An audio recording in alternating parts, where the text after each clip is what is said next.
आज के लेक्चर में हम getting up on cold mornings जो कि ली हंट के द्वारा लिखा गया है उसको डिस्कस करेंगे।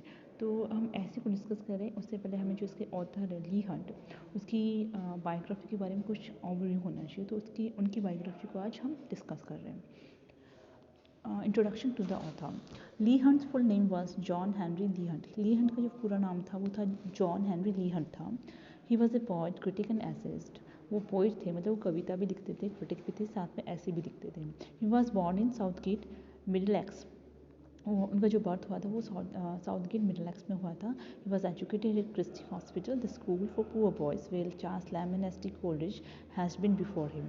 और उनकी जो एजुकेशन है वो क्रिस्टी हॉस्पिटल स्कूल जो कि गरीब बच्चों के लिए है, जहाँ पे पहले चार्ल्स लैम और एस टी कोल्ड्रिज भी पढ़ चुके थे, वहाँ पे उनकी एजुकेशन हुई थी। He left the school in the same rank at the same age and for the same reason as Lamb. उन्होंने इस स्कूल को सेम रैंक पे, सेम एज पे, जिस एज पे लैम ने छोड़ा था और उसी कारण से जिस कारण से लैम ने सोचा था उसी कारण से इन्होंने छोड़ दिया था। Like Lamb he was a stammerer. Stammer मतलब हकलाते थे वो भी। इन 1805 he began his contributions of theatrical criticism to his brother's paper, The News, when he was only 21 years old. 1805 में जब 21 साल के थे तब उन्होंने अपने ब्रदर का एक क्रिटिकल पेपर था जिसमें वो थियोरेटिकल क्रिटिसिज्म लिखना स्टार्ट कर दिया था, जिसके पेपर का नाम था the news.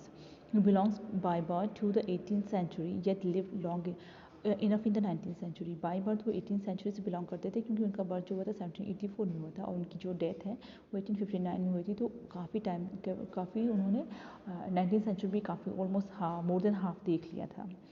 He was a voluminous writer, but he was inclined to eccentricity. वो एक ऐसे राइटर थे जो काफ़ी ज़्यादा लिखने में बिलीव करते थे।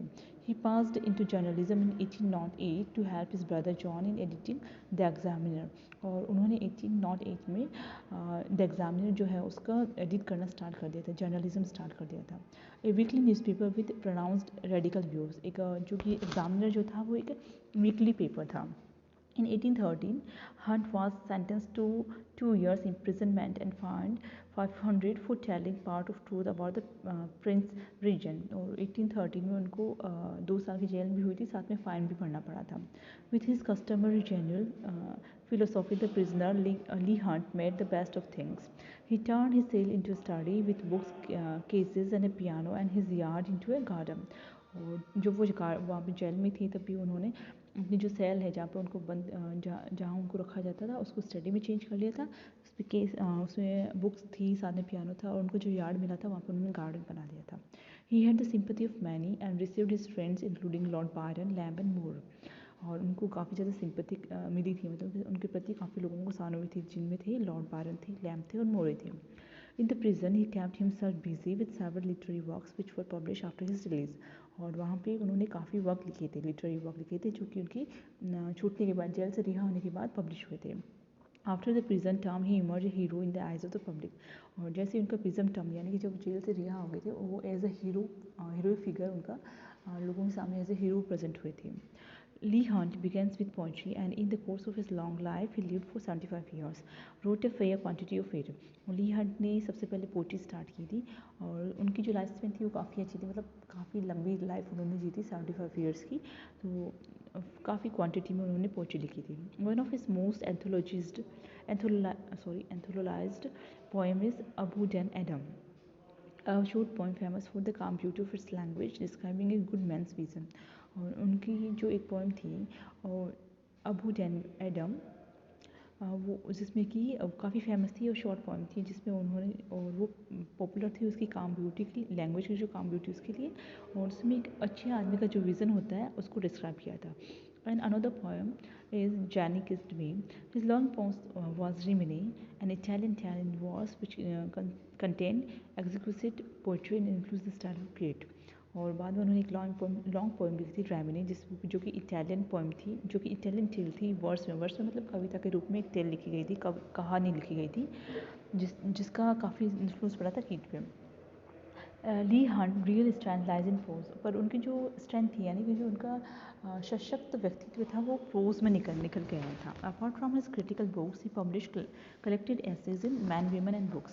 साथ में क्रिटिकल बुक्स भी लिखी थी. इसके अलावा उन्होंने एक कलेक्टिव एसेज मतलब खूब सारे ऐसे एक कलेक्शन के रूप में पब्लिश करवाए थे जिसका टाइटल था मैन वीमेन एंड बुक्स, जो कि 1847 में पब्लिश हुआ था. He wrote his autobiography in 1850 which contained much interesting biographical details and literary gossip. और उन्होंने अपनी ऑटोबायोग्राफी लिखी थी जिसका नाम ऑटोबायोग्राफी था, जो कि 1850 में पब्लिश हुई थी, जिसमें उन्होंने अपनी काफ़ी इंटरेस्टिंग बायोग्राफिकल डिटेल्स दिए थे और लिटरेरी गॉसिप भी इंक्लूड की थी. उनके कुछ वर्क है जिसको हम डिस्कस करते हैं या फिर जिसके बारे में बताते हैं. Leigh Hunt's about was except for a short visit to Italy wholly London and its neighbourhood. और ली हंट ने ज़्यादातर अपनी लाइफ जो है कि लंदन और उसके नेबरहुड यानी आसपास के एरिया में व्यतीत की, जिसके मतलब थोड़े बहुत टाइम उन्होंने इटली में भी बिताया था. His occupation was unceasing literary labor. He wrote so much that to give even a list of his works is impossible. उन्होंने इतना ज़्यादा लिखा था कि उनके जो वर्क है उसकी लिस्ट बनाना almost impossible है. In 1818 appeared a foliage which was a collection of original poems along with translation from Homer, Theocritus, Bion, etc. और 1818 में इनका एक कलेक्शन ऑफ ओरिजिनल पोएम्स आया था, मतलब ओरिजिनल पोएम्स की कलेक्शन आया था फोलिएज, जिसमें उन्होंने साथ उनकी जो ओरिजिनल पोएम्स थी साथ साथ में कुछ ट्रांसलेशन थे जिसमें जो उन्होंने होमर की, थियोक्राटिस और बियॉन से किए थे. In the following year, The Indicator was started, which was a weekly paper and contained some of Hunt's best essays. और उसकी जो फॉलोइंग 1819 में एक इंडिकेटर नाम का एक वीकली पेपर पब्लिश होना स्टार्ट हुआ था, जिसमें कि हंट के जो बेस्ट एसेज थे उसको पब्लिश करना स्टार्ट किया था. In 1822, he went to Italy to assist Byron and Shelley in the projected paper called The Liberal. और 1822 में वो इटली गए थे बायरन और सैली को असिस्ट करने के लिए एंड सहायता करने के लिए. इसलिए एक प्रोजेक्टेड पेपर था जिसका नाम था द लिबरल, उसको असिस्ट करने के लिए वो वहाँ पे गए थे. Soon after hunts arrival in Italy शैली वॉज ड्राउन. और जैसे ही वो 1822 में वहाँ पहुँचे थे या पहुँचने के जस्ट बाद में सैली की डूब की मृत्यु हो गई थी 1822 में.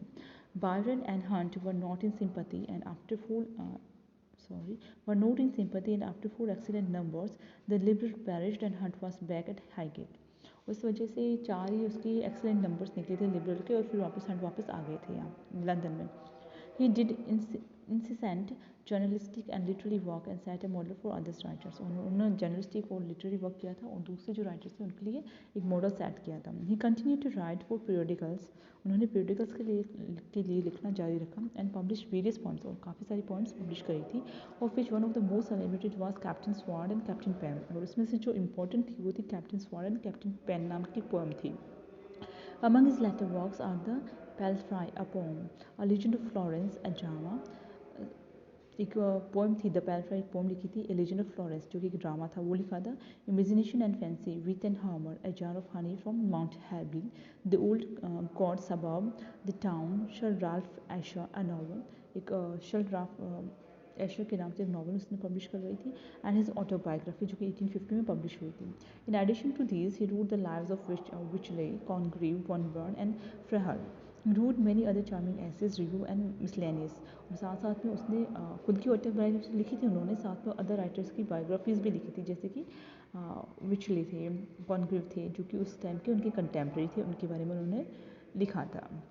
तो आज के लेक्चर में हमने जो ली हंट है जैसे एसी के ऑथर है उसकी उनकी बायोग्राफी के बारे में एक ओवरव्यू लिया था. Thank you.